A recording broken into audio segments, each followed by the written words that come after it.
Laman na naman ng balita itong si Kevin Kembao matapos magpakawala ng career high 18 assist. Ang record na pinakamalapit sa 21 ni Hohon 5 years ago and one of the highest sa KBL. Well, kita sa game na ini-enjoy ni KQ ang pagkakataon at ang mga bagay na hindi niya nagawa sa Gilas sa mga nakaraang tournament. Siyempre yan ang specialty ni KQ. Ang kanyang 18 assists ay sasamahan ng 12 points at 8 rebounds. At ang playing time na hindi niya rin nagawa sa Gilas na 37 minutes. Kaya for this game ay gumana ang magic ni Kevin Kembao. Sinimula ni KQ ang laro ng isang slam dunk. Hindi man nila to home court pero na-entertain ng stadium. Makikita rin ang kumpiyansa ni Kembao para sa KBL comeback game na ito. Yun lang ay maalat sa stress. Dalawa lang ang pumasok sa 11. Goal yan ang kailangan ma-improve ng ating kababayan. And again sa 18 assist ay nagpapakita lamang kung gaano kataas ang IQ pagdating sa basketball ni KQ. And ang resulta ay he's making his teammates look good.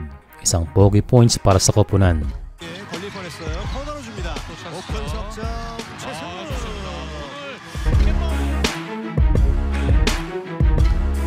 Well, hindi lahat ng player na ang highlight ay mga assist. And syempre salamat sa kanyang mga teammates na pinasok ang mga pasa ni Kevin Kembao. Well, ayon sa Sham Saranya ng Korea na bakit maiksi ang playing time ni Kembao at maging si Tamayo sa Gilas. At hindi ba sila sapat para maging starting 5? Well, ganyang karespetado ang ating mga players sa Korea. Hinahangaan ang talento nila KQ. Well, ito na raw ang pinaka-best game ni Kembao simula na maglaro sa KBL.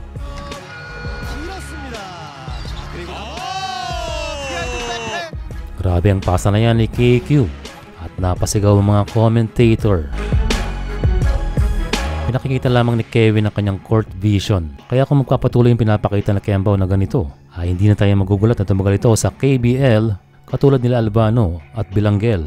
And syempre mas tataas pa ang kanyang value along the way sa paglalaro sa KBL.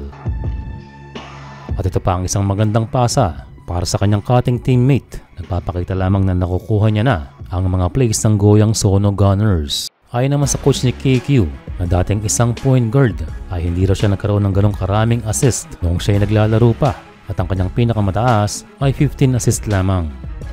And nagdag ni Kim Tae-sul, iba raw talagang mata ni Kembao pagdating sa mga pasa. And sa kanyang statement na ito ay mas lalong tataas ang kumpiyansa ng kanilang coach para sa ating kababayan. Again, Kembao is doing well sa KBL ng Korea. He is now breaking records and hitting big shots katulad ito.